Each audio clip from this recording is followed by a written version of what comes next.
नमस्कार. आज शेतकरी संघटनेच्या पत्रकार परिषदेच्या निमित्ताने सर्व पत्रकार बांधव या ठिकाणी उपस्थित झाले. मी शेतकरी संघटनेच्या वतीने आपल्या सर्वांचं प्रथमतः स्वागत करतो. तर महत्त्वाचे मुद्दे जे आमचे शेतकरी संघटनेचे सर्व नेते आहेत या ठिकाणी उपस्थित, त्या सर्वांनी या ठिकाणी महत्त्वाचे जे मुद्दे असेल, कांद्याच्या विषयासंदर्भात निर्यात मूल्य जे आहे ते निर्यात मूल्य 0% करणे, त्यानंतर प्रीपेड मोटर बसवण्याबाबत, त्यानंतर 7.5 HP जी मोटर आहे त्याचं वीज बिल हे सर्व शेतकऱ्यांना माफ करणे, विद्यमान सरकारने निवडणुकीच्या काळात जी कर्जमाफीची घोषणा केली होती ती कर्जमाफीची घोषणा सरकारने त्वरित अंमलात आणली पाहिजे आणि पठार असेल त्याचप्रमाणे वडच उपसा योजनेबाबत जे काही प्रलंबित प्रश्न असतील ते तत्काळ सोडवले गेले पाहिजे. त्याचप्रमाणे 2024 आणि 25चे जे ऊसाचे गाळप आहे ते 45 दिवस होत आले, परंतु कारखान्याने पहिली उचल अजून दिलेली नाही. उचल दिली पाहिजे आणि गळीत हंगाम आहे जो शांतपणे चालू आहे तो तात्काळ ऊसतोड कशी होईल या दृष्टीने प्रयत्न केले पाहिजे. शेतकऱ्यांचे ऊस आता 18-19 महिन्याचे होत आले, परंतु ऊसाची तोड अजून झालेली नाही. त्या संदर्भात कारखान्याने त्वरित उपाययोजना करून ऊसाची तोड पटपट कशी होईल या दृष्टीने प्रयत्न केले पाहिजे. शेतकऱ्यांचा त्या दृष्टीने तोटा होत आहे आणि कारखान्याची निवडणूक आहे, त्याचप्रमाणे स्थानिक स्वराज्य ज्या संस्था आहेत, जिल्हा परिषद असेल त्याचप्रमाणे पंचायत समिती या निवडणुका शेतकरी संघटना लढवणार आहे. त्या दृष्टीने अनेक या ठिकाणी आपल्या सर्व शेतकरी संघटनेच्या नेत्यांनी त्याबाबत चर्चा केलेली आहे.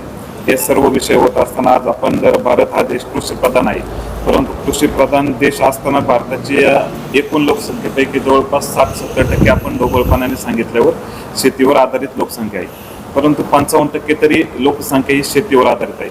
आणि भारत हा देश हा महासत्ता बनत असताना शेतकऱ्यांकडे मात्र दुर्लक्ष केलं जाते. सोयाबीनचा हमी भाव आहे 4,892 रुपये प्रति क्विंटल.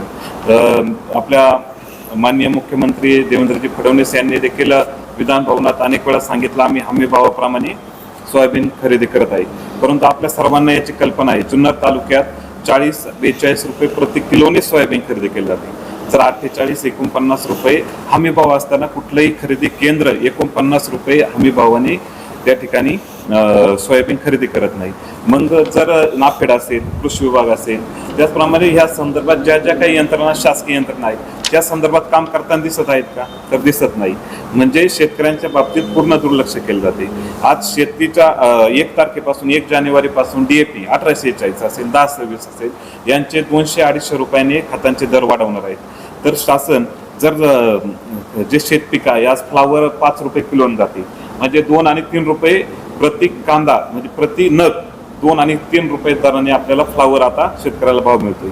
कोबीची 30 परिस्थिती आहे, मिरचीची 30 परिस्थिती आहे, काकडीची 30 परिस्थिती आहे. सर्व शेतमाल अतिशय कमी दराने त्या ठिकाणी विक्री होत आहे, परंतु शासन शेतीसाठी लागणारे जे अवजार आहेत, शेतीसाठी लागणारे जे खत औषध आहे यावर GST लावत आहे. त्याचप्रमाणे त्यांचे दर वाढवण्याकडे शासनाचा कल जास्त आहे, कारण आताच निवडणुका पार पडल्या. म्हणजे सरकार शेतकऱ्यांच्या दृष्टीने हिताचं कसं सांगता येईल?